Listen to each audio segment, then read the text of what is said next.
নানি যে সুন্দর হয়েছে তোমার রান্না, তুমি কোন আন্তনে দেখছো, দেখতাইনি। এবার রান্না তো শেষ নাই, সুটকিরে জাল দিছি, পানি কষা ছাড়ি গেছে, মানে পানি দিলে এমনি সুটকির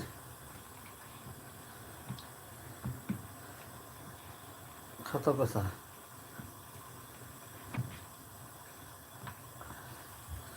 সুটকিরে দইয়া দেখছো নি কত বাদা ফেলাইছে, কত বাদা, খালি হইর আর হইর। নাগামরচর বেশি ফেলাইছি, দিলাম না, আরো বেশি জাল হয়ে যাব। নাগামরচর বেশি ফেলাইয়া মানে সুটকিরে কিতা করছি, জাল হোক। আর জিঙ্গা কিতো হইতো, জিঙ্গার মাঝে এখনো পানি দিছি না, খালি পানি বারোর জিঙ্গা তো দেখলে নি মিতা কিতা করো। জিঙ্গা তো এখনো পানি বারো, পানি দিছি না জিঙ্গাত। ওগুলা খাসা খাসা জিঙ্গা রানলে নানি মজা লাগে, বেশি জাল দিলে